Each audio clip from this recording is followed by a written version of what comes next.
Oh, you know what happens? Um, so every time someone enters, every time someone is asking to join, it shuts off the sound because I have to click on it. So Always something. No it's worries. always something about. No worries. It's great. Roll with it. Yeah.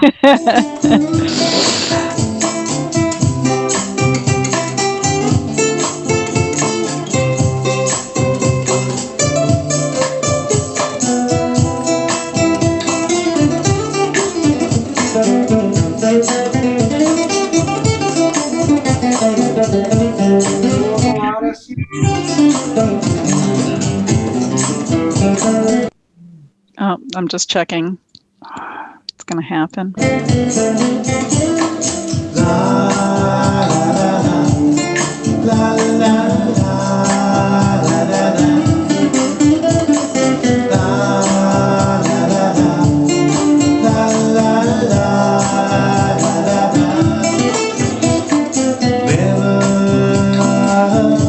Oh no, I never met a girl like you in my life.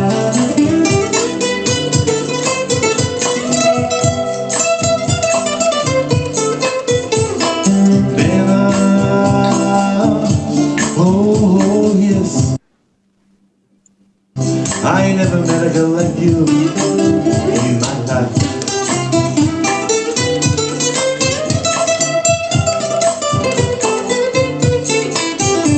Oh, Yeah, it's people joining. Mike, if there's a way to not have allow people to join without being admitted, that would be great.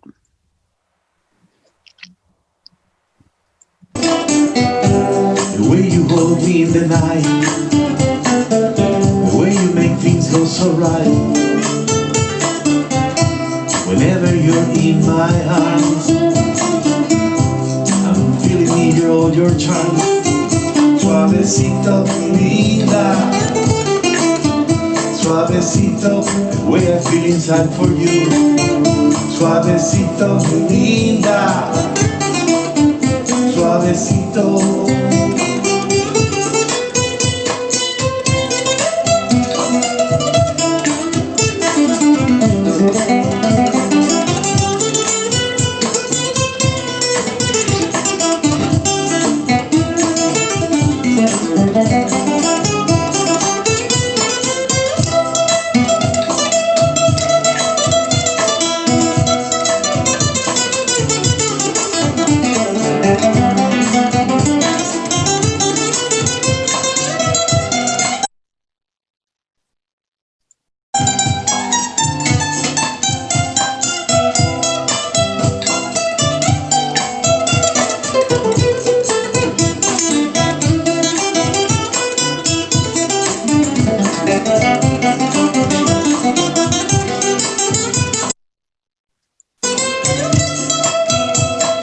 Feeling, oh yes, the feeling that I have inside for you.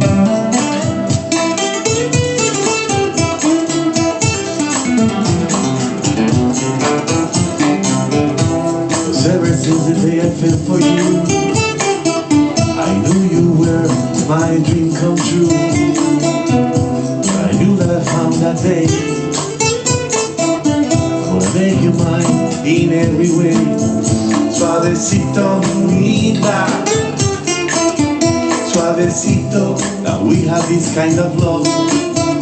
Suavecito, linda, suavecito.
Oh, that was awesome.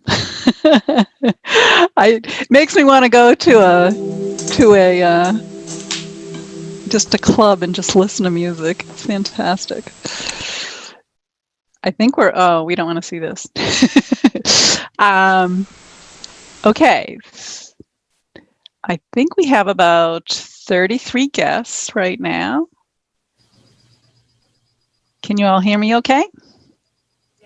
Awesome. Okay. Yes. All right. I'm going to, so what will happen is people are joining. We're going to wait just a couple minutes just to make sure that we have everyone on. We're up to 37 right now, which is awesome.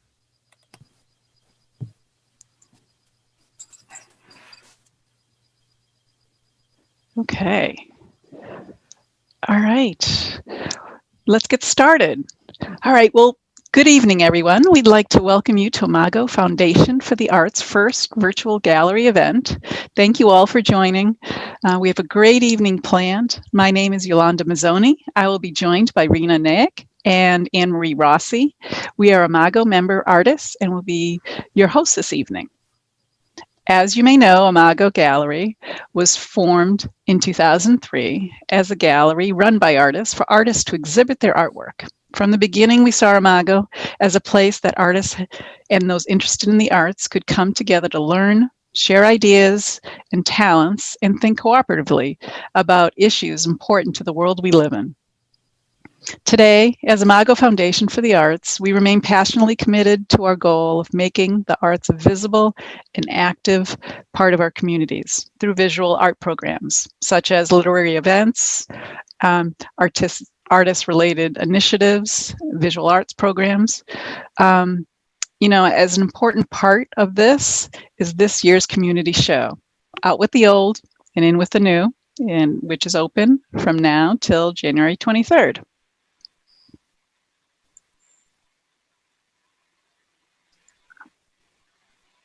We'd like to share a little bit about our program tonight.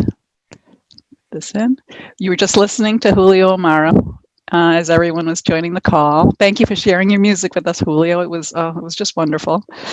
We will start off with our community sculpture that you all helped to create, followed by a poetry reading by Diana Cole. As we share all the wonderful artwork in the show, we will enjoy interviews with 5 selected artists. Annie Lee Zimmerl, Anne-Marie Gillette, Kenneth Salami, Carol Nicholson, and Peter Campbell. We will then finish the evening with announcements of the People's Choice Award. There are 2 housekeeping items. We would ask that you keep your microphones muted until you're asked to unmute. The icon is in the lower left-hand corner of your screen. And then during the program, including during the interview period, please use the chat box for any questions. And we will respond to the questions throughout the evening. I am hoping that we are letting people in right now. So we have about 41 people that have joined us. I know there's one of our guests that hasn't been able to join. So we'll have to figure that out as we go. Okay. All right. So why don't we get started? Oh, there it is. So Rena. Welcome, everyone. During these unprecedented times, we at Imago have missed seeing all of you. So we, as a special initiative, expanded the community show to include a collaborative community installation. I am now going to invite Susan Roth-Black-Walker to share a few words about it. Thank you, Rena. Good evening, everyone. It's great to have you all joining us for this festive occasion, not only a holiday party, but a community show reception. This fall during Warren's walkabouts, because it took place on 6 Sundays in October and November, we invited folks to help create a community public art installation that we call Out with the Old, In with the New, familiar name, the theme of the community show this year. And we asked everyone to write what they wanted to leave behind in 2020 on blue triangles. And we asked them to write what they're looking forward to in 2021 on pink triangles. And so some of the examples of things that we collected included for this current year, 2020, one that we will all never forget, is to leave behind the virus. Leave behind wearing masks, leave behind negativity. But looking forward in 2021 to harmony, to hugs, dancing in the street, and everything in person. So I'm not sure you're seeing these slides. I'm not seeing them, but if you go to the gallery, you will see the result of this installation hung beautifully by Mike Summers, our president, and it looks wonderful in the gallery, and we so appreciate everyone's participation and look forward to doing more in the future. So stay tuned, there's more to come. Thank you. Thank you, Susan. There are a few other people that are joining, so I'm letting them in. Nice. Okay. Shouldn't talk yet. Has Diana Cole been able to join? I know she was having trouble. Oh, there you are. Oh, awesome. Okay, great. Can you hear Hi, me? Diana. Yes. Okay. I would like to introduce Diana Cole, who will be sharing one of her poems inspired by a Giorgio Morandi painting. Diana is multi-talented. She started her career as a professional opera singer and has performed for the past 40 years in Massachusetts. During that period, in her spare time, she created art. She started writing poetry in 1990. When she moved to Rhode Island in 2011, Diana started putting all of her focus on stained glass, photography, and poetry. Here are a few of her images of examples of her stained glass and photography. And I would like Diana to share her poem. Thank you, Yolanda. Thank you, Imago. I'm going to read what's known as an ekphrastic poem. An ekphrastic poem is not an artist's statement or a curator's statement, but it's a poet's emotional response to a work of art, often quite imaginative and not necessarily just about the painting, also about the poet. So this is, as you said, by Giorgio Morandi, 1956. Looking hard at what you see. I am going to simplify my life, wear muted clothes, brown skirts and white shirts, sensible shoes, a gray hat. Who wouldn't want to be that humble, in harmony with those leaning in to touch another quietly and experience how subtle an edge can be, how shadow suggests the rounding out of surface, to be both squared and solid, containing the salt of the earth and a vessel to keep oil ready to pour. I don't need to stand out in red heels or consider if purple earrings go with a pink pencil skirt, always the painted lady running errands in bright sun. I had my heyday. Now I must blend in, rest, welcome a diffused light, the illusion of space with no need to move through it, to be still, allow dust to accumulate on lips, permit myself to float free on the shelf, the table, and become a pure geometry. That was beautiful. Thank you, Diana. That was wonderful. Thank you. You can mute the button. For the show, we had a comprehensive array of artists submit their pieces for this exhibit.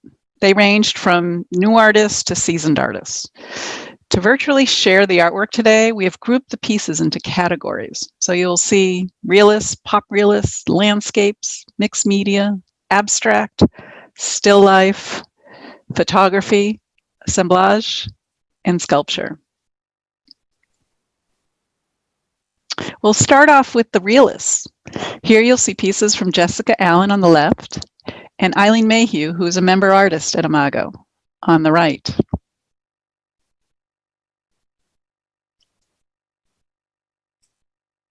We are now going to share our first interview with artist Peter Campbell. Peter currently lives in Rhode Island, in Lincoln, Rhode Island, in the house he built in 1995. He attended Vesper George School of Art in Boston, where he studied commercial art. As an advertising graphic designer, he later went on to be the creative director at Blue Cross Blue Shield. His creative outlet throughout his life has always been painting.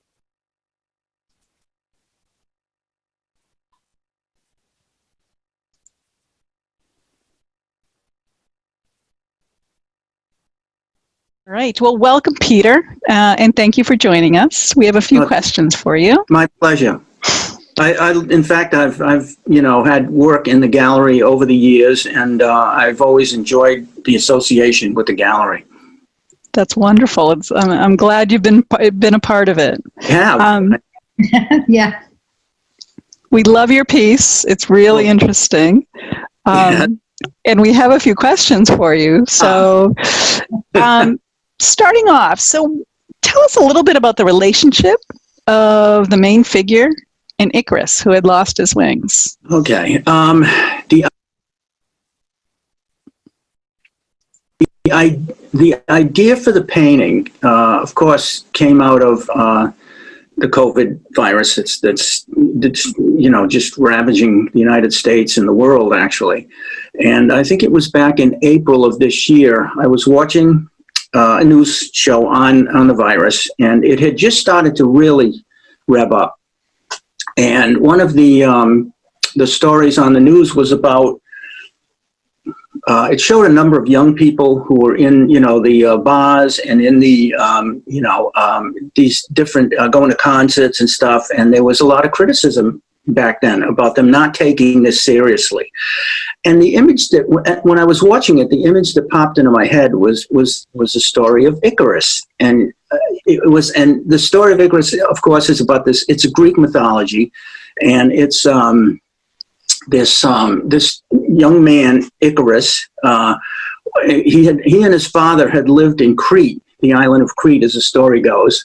And the king of Crete had asked Icarus's father to build a maze to hold the famous Minotaur, which is the creature with the half body, half bull, which he did. His father built it, but the king got a little suspicious. He didn't want anybody to know about the maze that he had built, so he kind of imprisoned both Icarus and his father. Icarus got a great idea. He said, "I'm going to build some wings out of feathers and wax, and we're going to fly out of here." So he did. But the father said to Icarus, before they took off, he said, "Please listen to me." He said, "Do not fly near the sun." He said, "Because if you do, with the wax wings, they're going to melt and you're going to crash into the ocean." Well, of course, Icarus being young, being complacent, whatever, he did. He flew too high and his wings melted and he crashed into the ocean and he passed away from that. So I made the connection of Icarus being young and not listening to his father. He was being, he was overconfident, he was being complacent, and I was seeing the connection there. So that's basically where the original image and the idea for the painting came from. And I thought from that I would build. So then I did some research. I wondered if there were any paintings of Icarus and his father flying and his wings melting, whatever.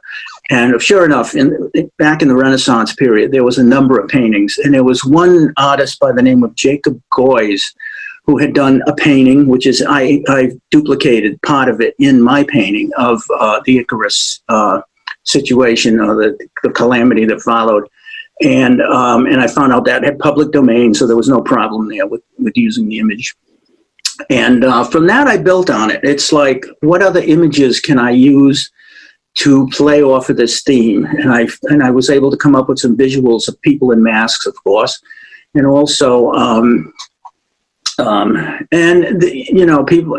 There's also the scene in the background of the main causeway in Venice, and you see where he's splashing in, and beyond that, people say, "Why'd you pick that?" Well, I don't have to explain. I don't want to explain everything, because what happens, I think, my feeling about some of that, and when people look at the painting, is the viewer also has a responsibility to do some homework.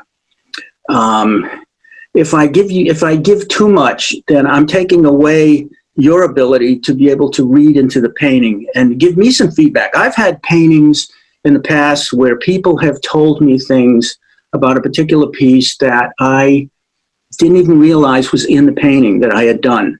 And because I had done a series of paintings a number of years ago with using flags as an example. And I had one painting I had done of a train, an Amtrak train, and had it in the gallery. And someone came up to me and said, "I see you can't get away from that red, white, and blue flag thing, huh?" And I said, "Well, what are you talking about?" And they said, "Well, look at the Amtrak train that you painted. It's got the red, white, and blue stripes on it." And I thought, oh my God, I didn't even notice that. So there's that type of stuff that goes on in a painting. And so I got some of those elements together. I went into Photoshop, which I do, with some of the imagery, and I put this together size-wise and stuff. And so it built itself. And then there's, of course, everybody asked me about the little guy at the top, the spaceman. And why I put him there is, as much as all of this is going on in the world, life still goes on. And one of the things that we don't pay much attention to is that we have people living in space. We have a space station. We have astronauts that are there from all over the world that go back and forth. So I thought, okay, so that's a symbol of life going on. It's going to continue. And at some point, space exploration will continue and whatever. So I try to mix those elements into it, and hopefully that people can kind of get that, can get some of that feeling and imagery from what I've done in the painting. Well, I actually thought that it meant that COVID has clipped our wings, because we're not able to fly all over the place. Like that. Very much. We all were interested in the colors that you use, sort of the old world colors of the top part of the painting and the very modern. And so how you use your color palette to reinforce the story. Well, I don't necessarily go looking for particular colors, but what I do is when I may collect a number of images, and I will start playing with those images in contrast to each other. And sometimes they work, sometimes they don't. Sometimes there's too much darkness in the two pieces together, or there might be too much color in one and not in another. So it's really kind of a subjective thing of how I work with that. And I'm not necessarily looking for particular colors at that point. If I were doing maybe another style of painting, or maybe just painting a landscape or, a cityscape, I might be more concerned about colors and contrast and light and how it's hitting the building and stuff. But in some of these paintings, it's more the photograph or the image that I'm using that's dictating some of that. I sort of describe this painting as surrealist, but it's not really realist, but yeah. So how would you describe it? A friend of mine who's an artist said, "I think you're like a pop surrealist." That's interesting. I like that. I think I'm going to use that. I do too, because we were sort of stuck into what category to put you in, because realism is really and that's good. And as I've gone, my work's evolved. I think your work. If you look at your work after 10 years and you're still doing the same type of painting, I think you're kind of in a rut. And some artists will argue with me about that. They'll say, well, I just like to do landscapes. Okay, but isn't there more you want? It's got to be something else you want to say. And so my work has been evolving, and over the last few years, I've tried to introduce more contemporary topics, things that are going on today. I've got a few pieces right now in the Attleboro Art Museum show, and one is called, it has to do with the rainforest, the burning of the rainforest, called Endangered. And then I have another one. I was into fire for a while, and there's another one called On Fire, and it's got some images of the planes pouring that red stuff down on the flames. And then I've got a picture of a city kind of on fire, and I glued some matchsticks to it, and it's to try to come up with this contemporary feel for what fire is. And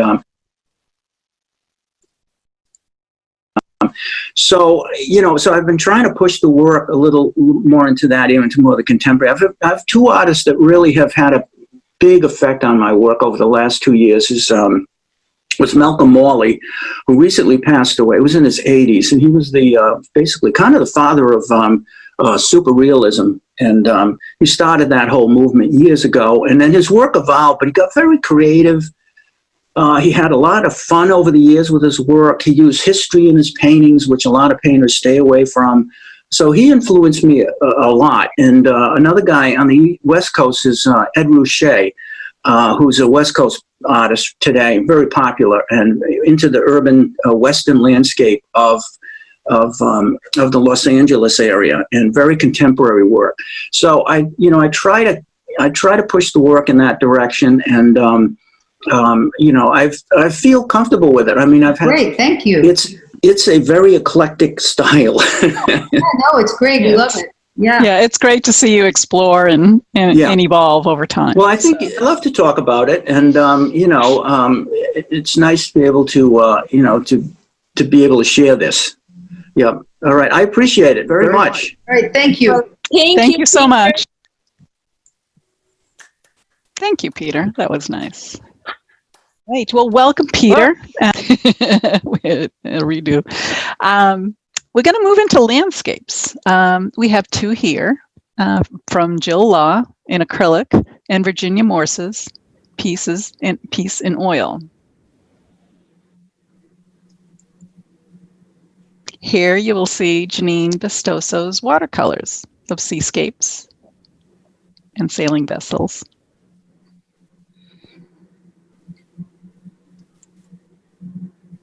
These garden and water scenes have been completed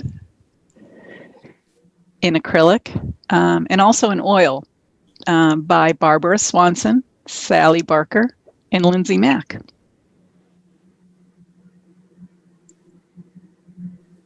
C.C. Wolf depicts fishing scenes in acrylic. These colors are great. And Eric Georgie's paintings were also completed in acrylic. Sally Barker had completed a couple of landscapes, and both of those were in acrylic for Poppies and 100 Acre Cove. And Virginia Morse's beach scene is in oil.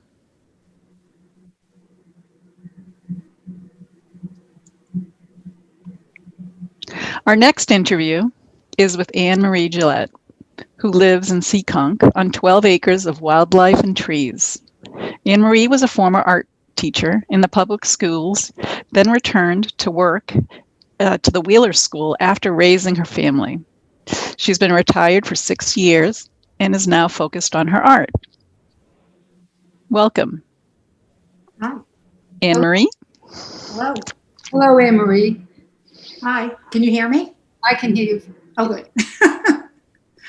Listen, I was really drawn to your piece, Oracle, and we all loved it. We wanted to know, what was your inspiration for the piece? Well, I like to say that nature is my muse. And so the subject of my work changes all the time, but it's almost always drawn from nature. And trees and vines are of special interest to me. Excuse me, I have a frog in my throat. And not just any tree or any vine, it's usually something that has some kind of a connection to me, whether through place or time or an individual or people. And this particular tree has all three of those things. It's a pear tree, now a very old pear tree, that sits in Rehoboth on the land of what used to be my husband's aunt and uncle. I met my husband and his cousin when I was 16 years old. Wow. And we used to go to visit his cousin in this farmhouse in Rehoboth all the time. And I thought it was just an incredibly magical place. It's high up on a hill. It overlooks the shad factory pond. And it was everything I wanted in terms of where I wanted to live someday. And time went on. I mean, I used to visit that place all the time. Little did I know that in a couple of years, I would actually be married to this guy that I met. And he and his husband, and we all became, very, very close. We lived in an apartment together in Providence. We ended up both buying homes in Rehoboth. And then we ended up buying a house together in Rehoboth with our children. We used to call it the utter necessity farm. We'd go to his parents' house all the time. It became sort of the hub of the Gillette Noonan clan. So we would celebrate Christmas there. We would celebrate, the kids would do all their Easter egg hunts there. It was just this beautiful place. His aunt became a real help to me when I went back to work. She would take care of my children before they went to school. So we would drop them off there. So I was in this location all the time. So eventually, life went on, and these people died, and we didn't visit that land at all until my cousin had to sort of tidy up the estate. We went there, and while my husband and he were sort of taking care of the physical property, I started walking around the land, and I just began thinking about all these memories, being there. And I looked up at this tree, and I remembered it when it was full of fruit, and a much younger tree. I mean, we're talking well over 50 years now have passed. And the tree was pretty ravaged. It had broken limbs. It had, it had that huge sort of gaping hole in it. I don't know whether it was struck by lightning, but there was still branches with leaves on it. And I looked at it and I thought, there's something very moving to me about these old gnarled trees, because they have this will to live even after they've been damaged. And it kind of ends up being a metaphor in my eyes. A lot of these trees end up being sort of metaphors for perseverance, for people who soldier on no matter how difficult life is, and how there's always that striving for life. And I took a couple of photographs, and I knew it burrowed into my heart. I said, I'm going to have to do this tree. And that's the way certain trees will hit me. I just become sort of obsessed by them. And then when I sit down and start doing the work, I'm trying to not capture them in a realistic way, but I'm trying to sort of emotionally show how I feel about them. So in this case, it was the texture, and it was that huge gaping hole that was so deep. And it kind of reminded me of how deep this tree's roots were, and just everything about it. So what might appear kind of ugly and gnarled to someone else, these old gnarly trees are beautiful to me, and they speak to me. Oh, yeah, I can see. And we were also drawn by your use of the painted tape. And yes. Yeah, and the colors that you developed, they were unusual. And so we wanted to know why you chose those mediums and that color pattern. Well, the color pattern came from some of the tree itself, and there was lichens and deep browns and russets, and of course the deep hole in there. And so when I have the tape, I just, as you can see on the floor, I just have many strips of tape, and some I do ahead of time, and some I do specific to a work. And in this case, I painted lots of sort of brown tapes with, sort of streaks of blacks and greens in them. And I knew that I wanted those to be the, basically the texture of the bark. The background, whenever I do my trees and vines, people always ask me, why do you use the colors you use? Because often there'll be something that certainly is not the color of the sky. And I think it's more about my emotional state. And I also want to kind of call attention to them. It's my way of saying, I want to catch your attention. So I'll choose usually some kind of a bright color that's sort of the antithesis to a calm blue sky. And in this case, I wanted that orange to really be saying, I want you to look at me. I'm important. I might be an old tree, but I have a story to tell. And so in a way, it's kind of like a signal, the way a red stop sign would be a signal, is to just pay attention to me. And so that's what I'm trying to do when I choose, background color like that. And is I want you to look at me. Is the background painted tape as well? No, the background is colored pencil. Colored pencil. So you use colored pencil and painted tape. Any other media that you used in this piece? In this piece, I used black ink in the inside of the hole. I mean, my way of feeling is like I will use whatever I think necessary, and so I just have on hand. I'll have graphite, I'll have colored pencil, I'll have watercolor, I'll have gouache, I'll have whatever. And as I work and develop something, I'll have a mental image, and then I just start looking around and saying, what can I do to achieve what's in my head?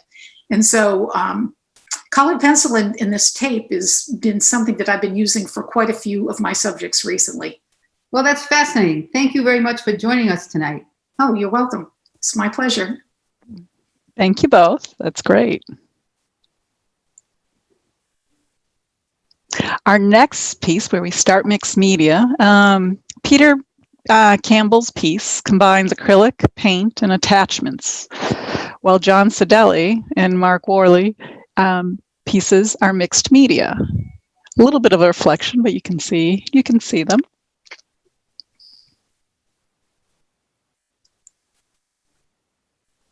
Sarah Hess's piece on the left is a woodcut, and while Alison Doherty's piece is a combination of oil paint and photography.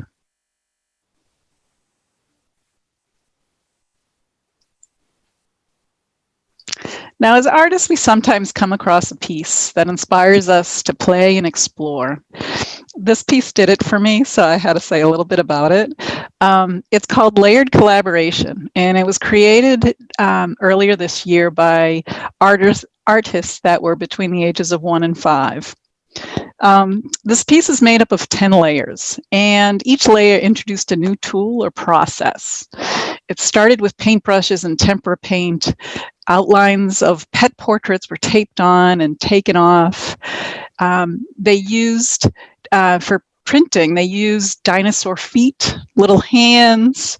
They trimmed pool noodles and used those as a printing method, along with bottle caps. And one of the last layers was even with bell peppers.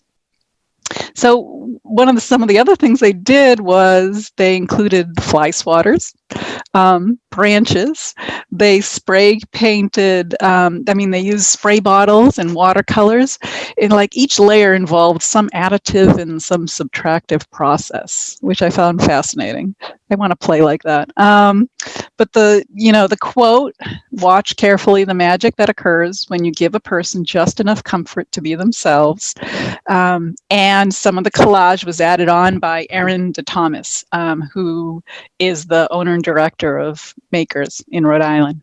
And one of the wonderful things that came up was that, the proceeds of this piece actually will provide a free a free art lesson to 5 children. So I just thought that was awesome. So wanted to share that. This next piece was created by Mary Benton. It's a political piece of oil on wood, of oil on panel, wood, and paper. Very interesting. Followed by, here are some mixed media pieces with political messages by George Delaney, using all different types of media, especially the one on the left. So our next interview is with Annie Lee Zimmerl. Annie is an interdisciplinary artist with a background in printmaking, painting, and drawing. She received her MFA from the School of the Art Institute of Chicago. She moved to the area recently where she's completed her tenure at the university. Currently, she's an assistant professor and program director at University of Southern Maine, and Annie has been featured in solo shows, exhibitions. She recently was an artist in residence at the Cleveland Institute of Art and at the studios of Mass MoCA. And we'll play her video.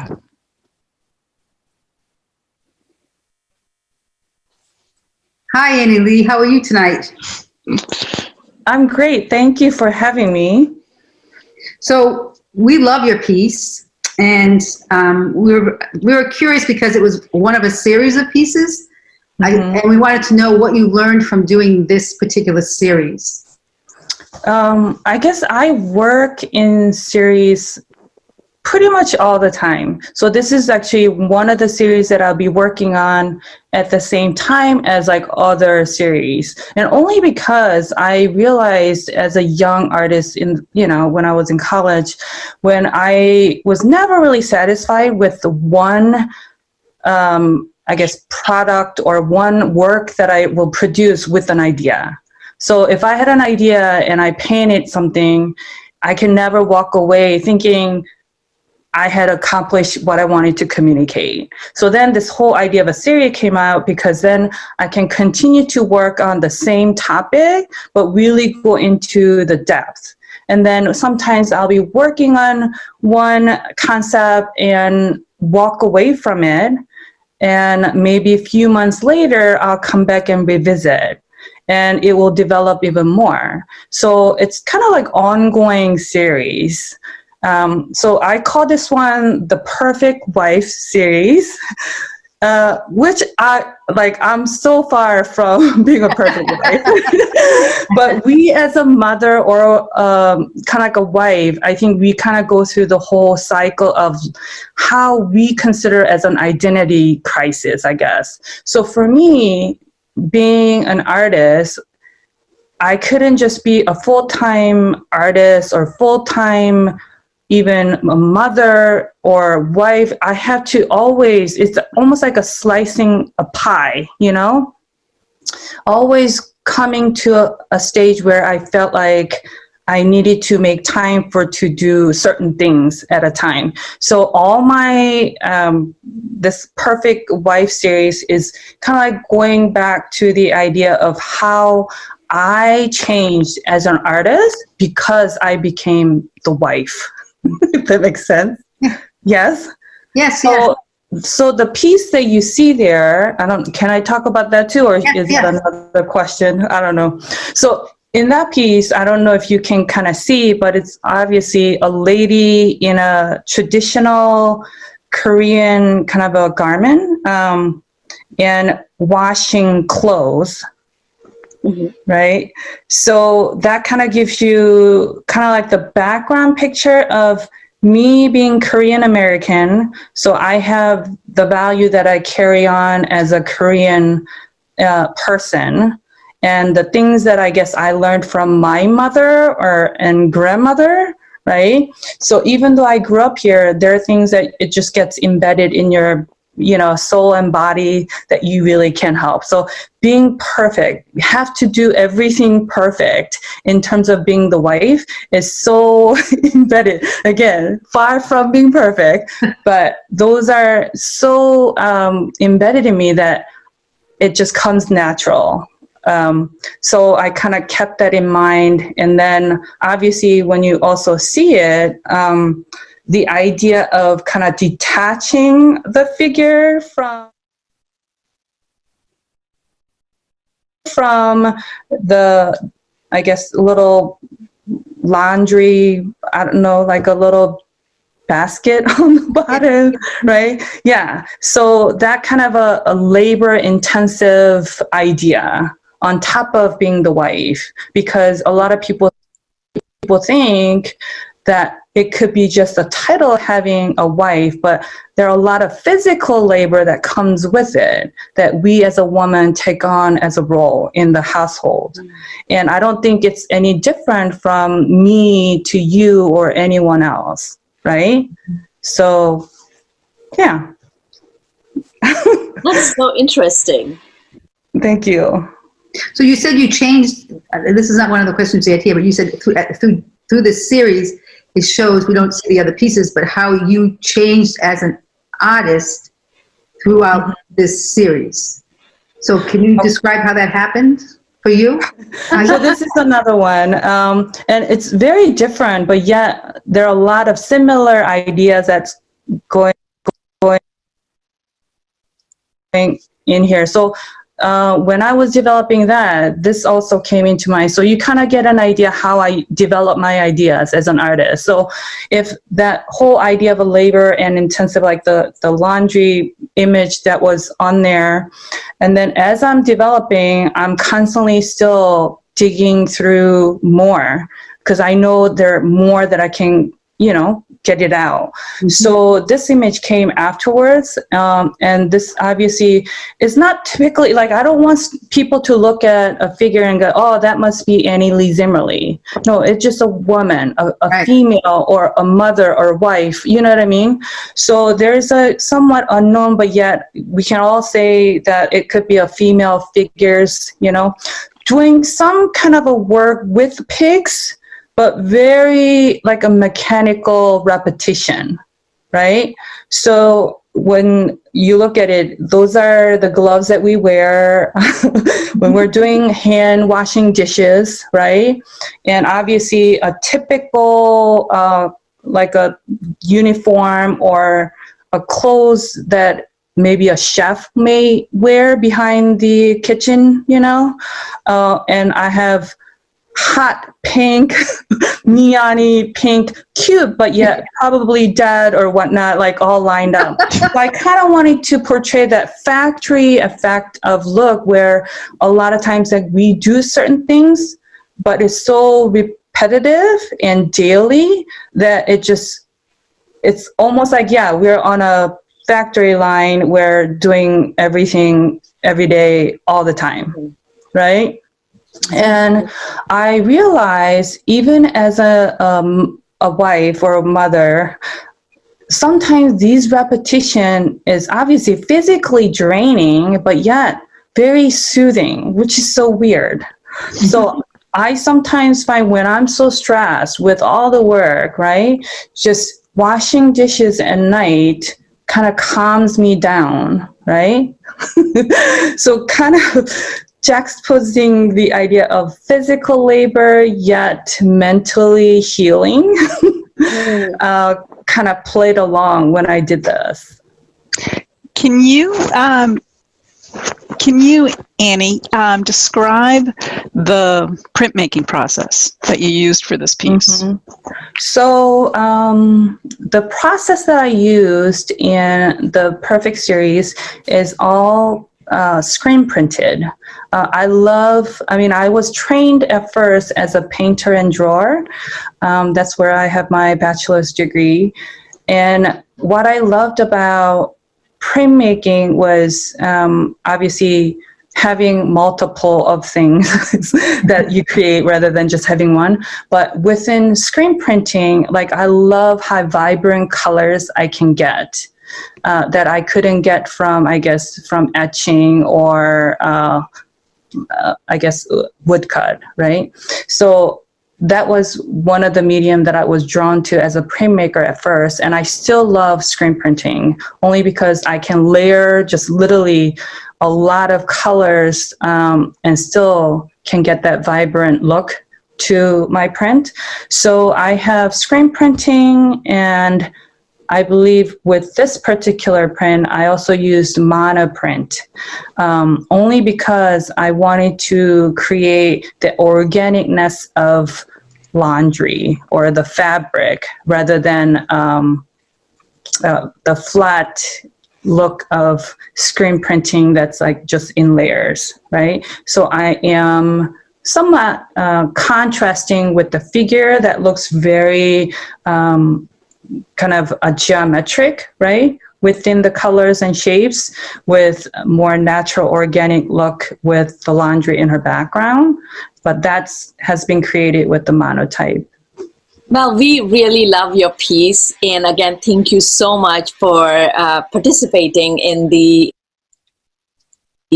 Imago community show.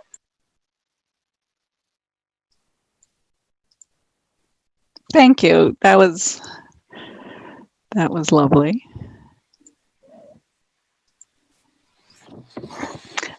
Our next piece is from Carol Nicholson. It's a mixed media pieces with bold shapes and colors.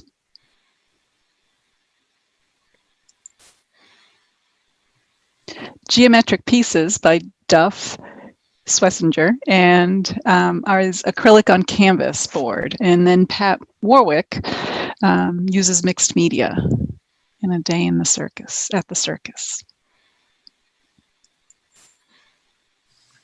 George Delaney's Oil on Canvas on the left, and Jill Laws used oil and cold wax, the piece on the right.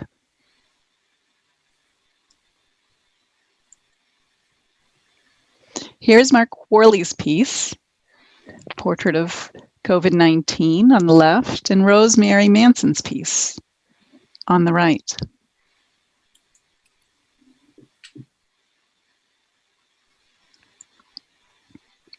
We would also like to share artist member Mary Dondero's piece made out of pastel on wood panel, seen on the left, and Mary Casal's abstract in acrylic on the right.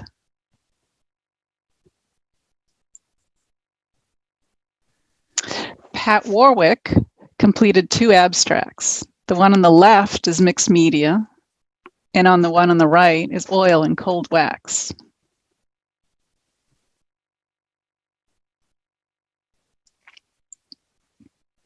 Cindy Manchester's collage pieces are made of acrylic, ink, and paper.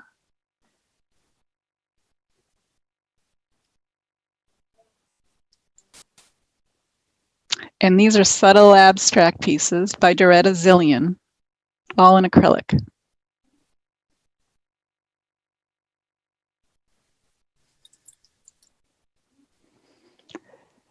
Josie Loan's piece is on the left-hand side is acrylic in mixed media, and Pamela Seymour Smith-Sharp's piece is acrylic, marker, and paper, noted on the right.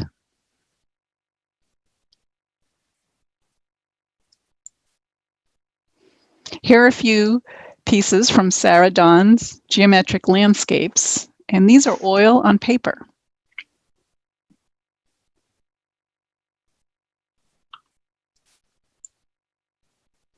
And also in the abstract category are Mackenzie O'Donnell's lighthearted pieces.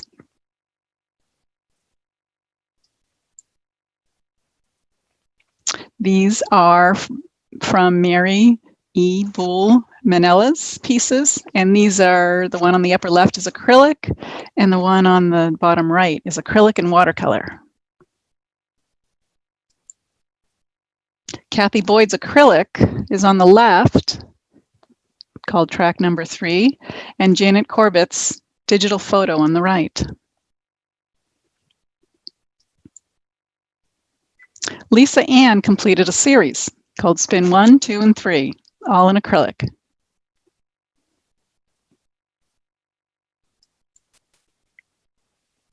Now we move on to still lifes. This one is an acrylic by Barbara Swanson called Garden Boots. And some of Mary Benton's pieces that makes reference to COVID. And these are all both in acrylics. acrylic. And the last still life is from Jessica Allen. It's in gouache and called Spindles.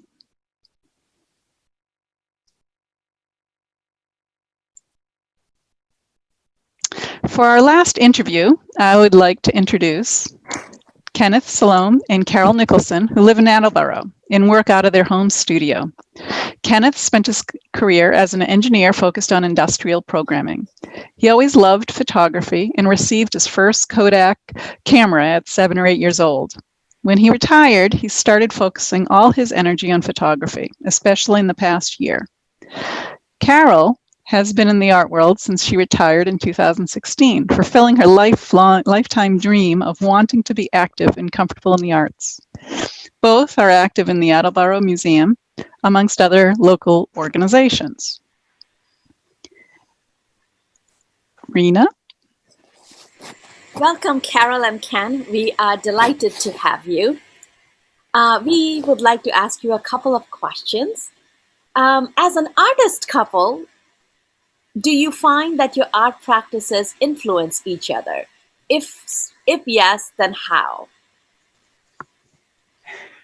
Well, the answer is yes and no from my perspective. I think both Carol and I have our own vision, what attracts us, what I photograph, what she paints are completely different. I don't think we cross over the line whatsoever. But the nice thing about, and I think where the influence comes in, is when we share each of our artwork.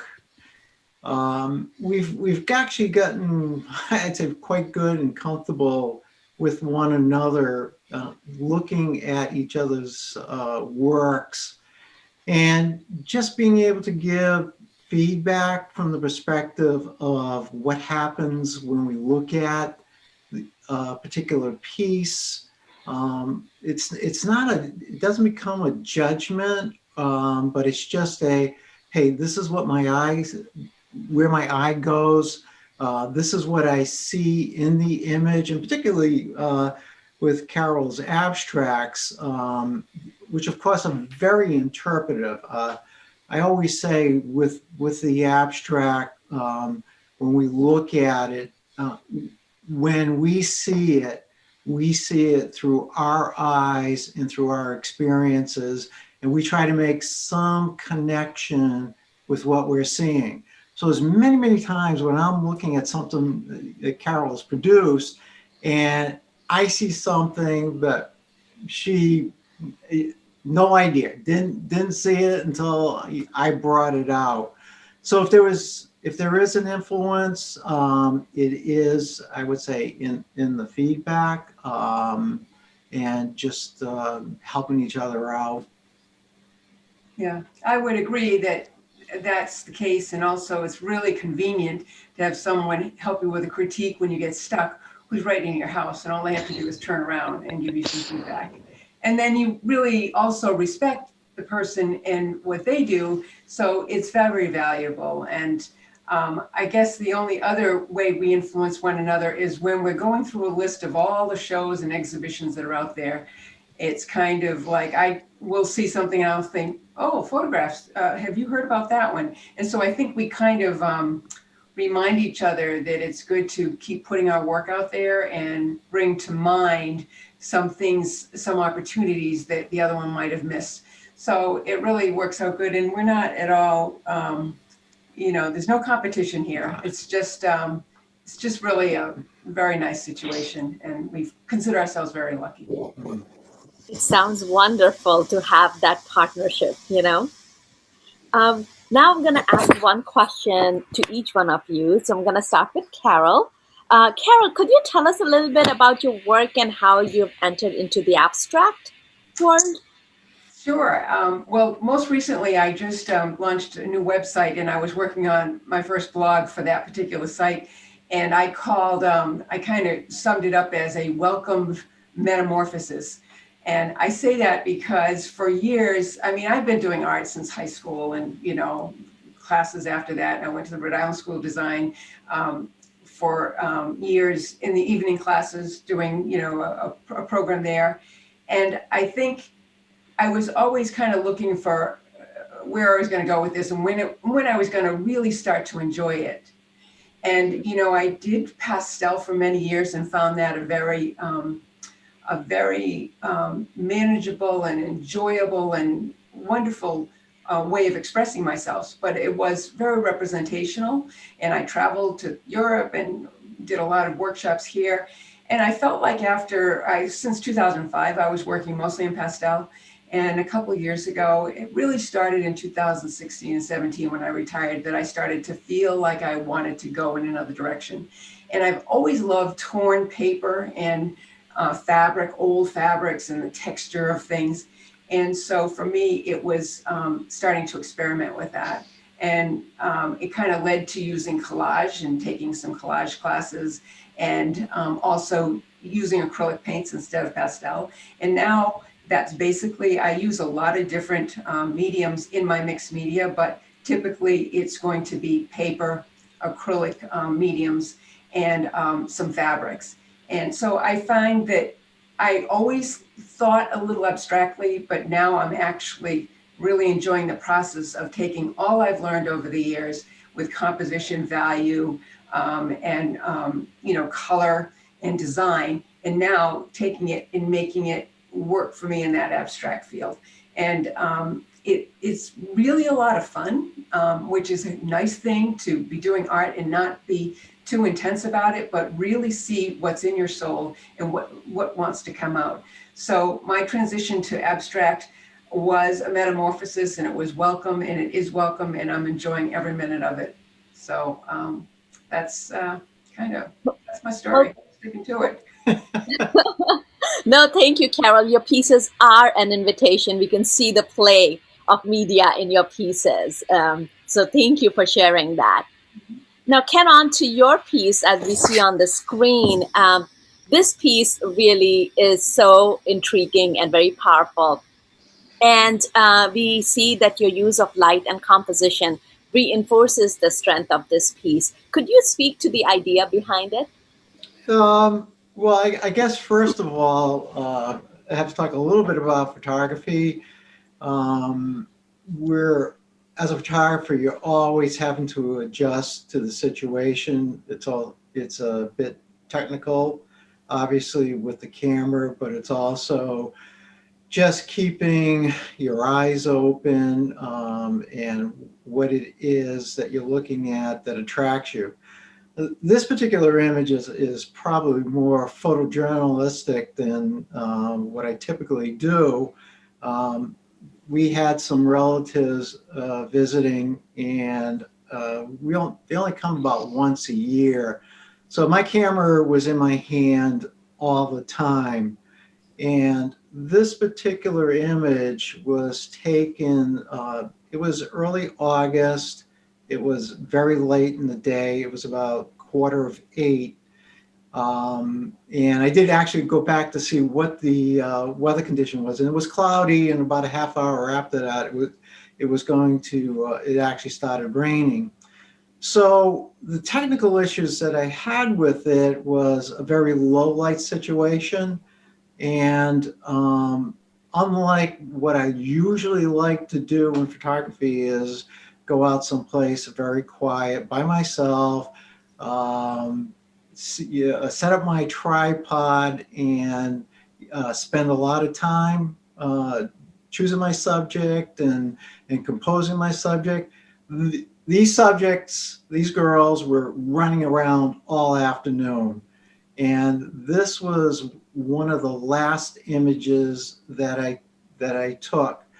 And what's kind of interesting is, when you're photographing, you actually never know what you've got until you take it onto the computer and see your images. And when I looked at this, the first thing that came to my mind was it's a story about growing up, getting old. And I remember when I was 12 years old, and I distinctly remember thinking, I'm never going to be 16. And then when I got to be 16, I thought, geez, I'm never going to be 21. Time just did not go by. And now here I am, still wondering when I'm going to be 21 again. So when I looked at this image, I saw the little girl in the back running forward frantically. She's trying to catch up. She wants to be older. She wants to be like the other girls. And then the girl on the right-hand side suddenly realizes that, geez, all this growing up isn't all that great. And she's turning around, and that's where the title comes in. There's no turning back. And then the girl to the right, she's just got this look on her face, and she knows that there is no turning back, and she knows what the future is, and she's just trotting forward into the future. And yet the other interesting thing about it is when years ago, this is way back in the 70s, and I was taking a darkroom course, the instructor opened a book, and in it was Win Bullock's image, Child in the Forest. And when I saw that image, I knew I had to photograph. It was like, it was so compelling of an image. And it's kind of interesting that this actually turns out to be one of my favorite images. Well, thank you. And we have a lot of questions and really good comments that I hope that you would take a look at the chat. And there were a couple of questions that was asked that I think you answered. Whether this photograph was photographed in day or night. So I believe you mentioned that. If you want to add anything to that, you can go ahead. No, again, I actually went into the metadata of the image, and it was taken on August 6th at about 7:45. And again, I did look at the weather at the time. So I was shooting at a very high ISO, which means I could capture the image at a higher shutter speed, because again, these girls were running around, and I think they were tied at this point. Yeah, so Mark is commenting that he likes the fully independence of the children as well as the grass, which is so yeah. Well, thank you so much, Ken, for sharing sharing with us your thought process, and it's been lovely. Thank you so much for your time today. It's our pleasure. Thank you. Thank you. Our next photography piece is from Everett Habermill. He handles light and form beautifully in both of these images. In Afternoon Repose and The Red Toboggan. And here Mark Jaffe captures dynamic clouds, while Eric Habermill's piece on the right depicts an emotional plea and the supplication. Imago artist Linda Megalith compares interesting patterns in nature, beautiful colors. McLachlan, sorry. And Patricia Cabral focuses on architecture and nature.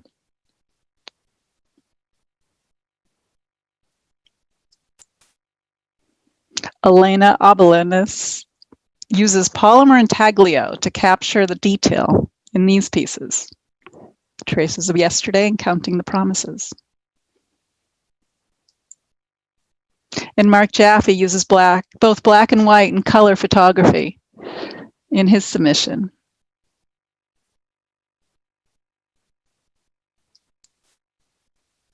Bonnie Jaffe captures moments in time, some very relevant to our time now. And Paul Murray plays with pattern and form, using scale to distort perception. You can see on the right. Interesting. And member Susan Rothblatt Walker depicts everyday life in her travels, catching moments in time.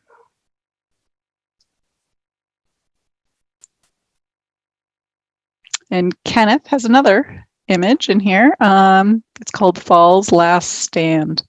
I think it captures like the essence of quiet within the forest. And Kat Doherty captures images of young men, both in Drummer Boy and Happy Go Lucky. Our next section is assemblage, and this is Mary Bowden Brown, and she's created these using various materials, and both, as you can see, telling their own distinct stories.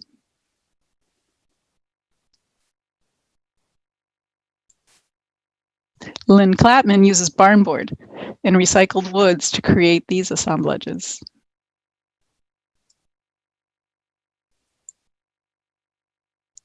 And Phil Corposo and Mary Ann Androsi created pieces on the left. They made it with ambrosia maple, ash, and acrylic paint, while John Sedelli on the right uses mixed media for the items.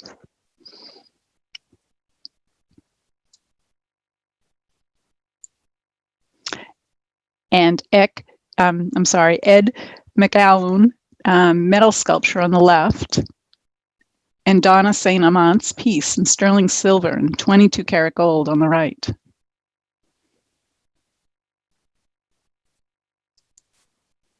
And for our last items, submissions, is Brian Zimmerli uses glazed ceramics, while on the right, Arlene Strom combines alabaster and found objects.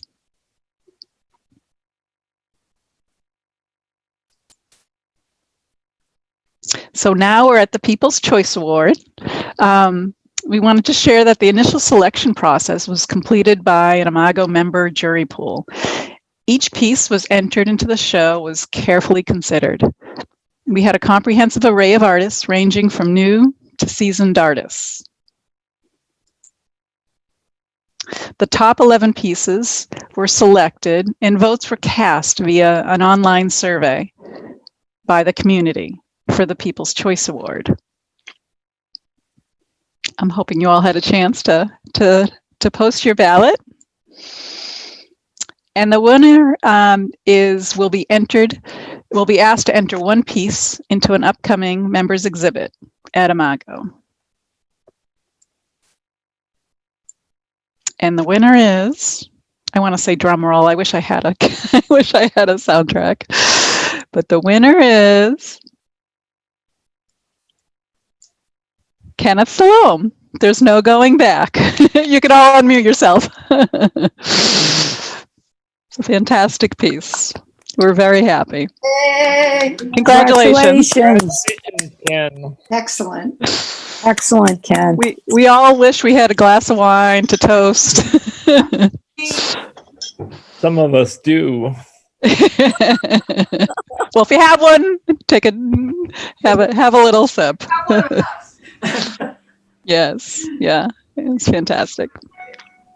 Well, thank you. Much appreciated for everybody who threw those votes in for me. Congratulations, Kenneth. It's an amazing photograph. Yeah. You should be very proud. Thank you. Love it. That's great.